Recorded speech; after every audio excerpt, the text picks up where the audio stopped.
Hey, what's up guys, Tony here, and as the title suggests, this is some Battlefield 3 gameplay, but more specifically, this is how I like to play as the Assault class. And I feel like I have to preface that and make a specific emphasis on this is how I like to play as the Assault class. Because I've mentioned it before, I'm not one to do tutorials, because I don't feel particularly qualified, because I don't study my own gameplay, I don't study the way the game is played itself. It's just one of those things where I know it off the back of my hand. You know, it's just that gut reactionary instinct that I have when I play. So I know there's going to be people in the comment section, it's inevitable, they're going to say, well, this is how you should play with the Assault class. And I always kind of counter those comments by, or just any of that belief, because there's no one way to do anything in this world.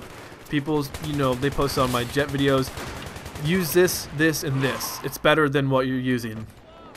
The thing though is what I'm using works great for me.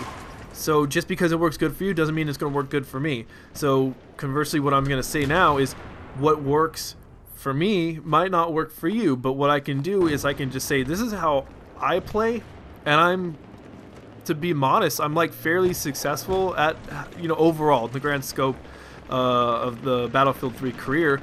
I'm fairly successful at what I do. I've got a decent KD, I've got a decent win-loss percentage. I'm really proud of where I have come from my fledgling state as a first-person shooter console player to where I am now. Because I started very meager beginnings, and now I feel like I feel competent in what I do. So basically, just to sort of reiterate, what works for me might not work for you, but you can take things that I do and make them your own, if that makes any sense. Okay, so this is not really a very long gameplay, so I think what I'll do is just get right into the particulars and sort of evolve, let the commentary evolve from here. The basic setup that I run with the Assault class are the assault rifles. I don't use shotguns. I don't particularly like shotguns in first-person shooters. They just rub me the wrong way. So basically, you'll never see me run a shotgun with an Assault class. I just don't like it. So, assault rifle, boom, primary weapon. Secondary weapon, my backup piece is going to be the G18. It might be the M9. It could be the Colt 45. It could be the G17. I try not to go to my sidearm, just because it just, I don't know. I'll pick up another person's weapon before I go to my sidearm. It's just a habit, I think, from Call of Duty playing. I mean, even though the sidearms are pretty effective, you'll see me later on get killed by a G18. So, and I think I pull mine out and shoot at a couple of people too. So they are effective, but it's one of those things where I just prefer some sort of a primary weapon instead. My attachments are the things that do vary from weapon to weapon, at least within the Assault class. I will either use a holographic sight or the red dot sight, depending on the weapon. Like the M16, for some reason, I like the red dot sight. Not sure why, I just do. With the L85 that I'm using right now, I prefer the holographic sight.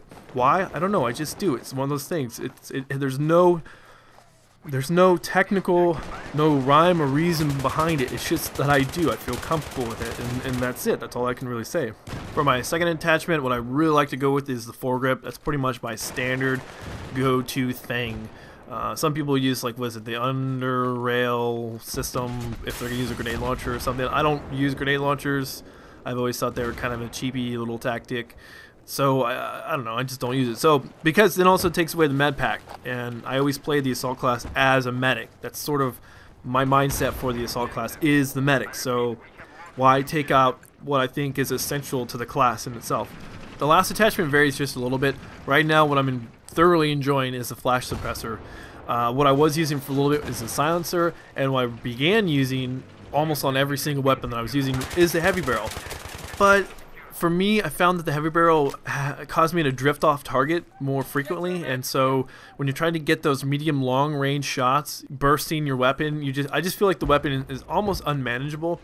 So I went with something that reduced the recoil. Obviously, you take the heavy barrel off and you get to standard recoil back. And I'll use a flash suppressor, so that way the bad guys can't see where I'm shooting from if they're looking for some sort of a burst from the weapon. And if I'm in the mood for flanking, if it's like Operation Metro, I'll go with a silencer. And lastly, I guess I'll just go over a couple of the weapons that I really enjoy when you get, you know, fully unlocked.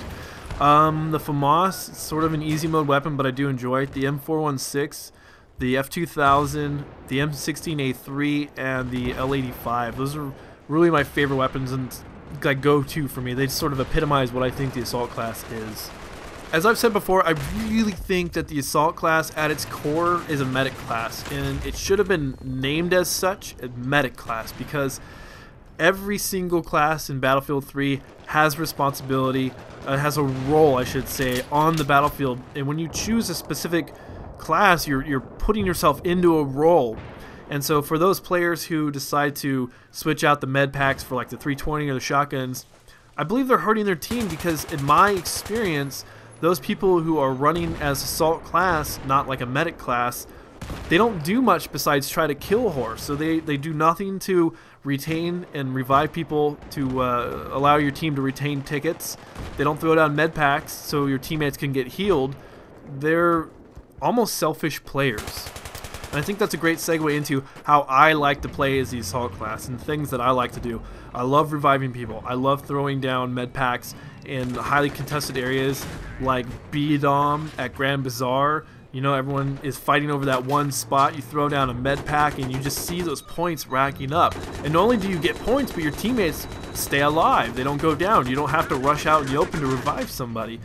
And speaking of which, if you're going to be an effective assault class player playing the medic role, you need to know when to revive and when to let somebody die. And that's something you sort of learn over time if you don't know how to do that already. What I'll always do, if I see somebody go down, my goal is to kill the person who put my teammate down first, then go revive somebody. Because if you don't, you go rush over there, you put your defibrillators in your hand, you go and revive somebody, you're disarmed, so you revive that guy, and the homeboy might be reloading around the corner. He'll come around, spray you down, and then spray down the guy that you were just trying to revive. So instead of waiting for him to come out, poke his head out, kill him, take one of their tickets away, you just gave up 2 tickets to try to revive one guy. And I'll be honest, that is exactly what I love about Battlefield. It is not just a let's go rush around, kill everybody shooter. It is a shooter that you have to have balls, you have to have brains, you gotta know the situation, you have to have situational awareness. You just can't go do stuff expecting to Rambo it up and kill everybody, because it's not gonna happen. And so I guess I'll just reiterate that last section really quickly.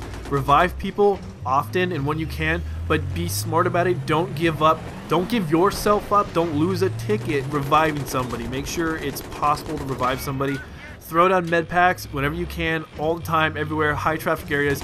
You're going to get points and your teammates are going to get health.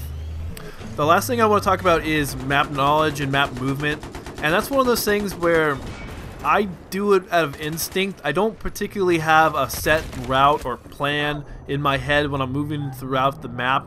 I just sort of try to feel the tide of the battle, the ebbs and flows, and where the hot spots are, and I try to flank those areas that I feel are the weakest areas.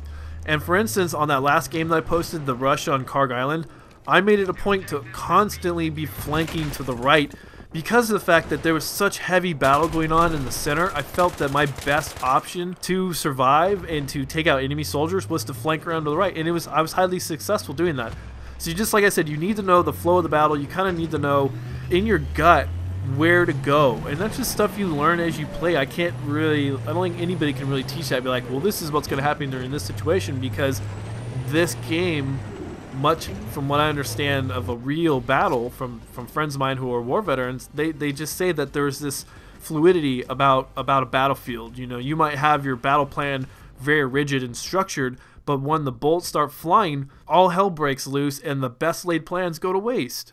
Anyways, guys, I hope you found this informative. If you want me to do some more with like the support class or the engineer class, let me know in the comment section, and I'll gladly put together how I approach using those classes. Also, one last thing, I do have a medics montage that I did for Battlefield Bad Company 2. If you want to see that, the link is in the description. So thanks, guys. Thanks for watching. Thanks for subscribing, and I'll talk to you later.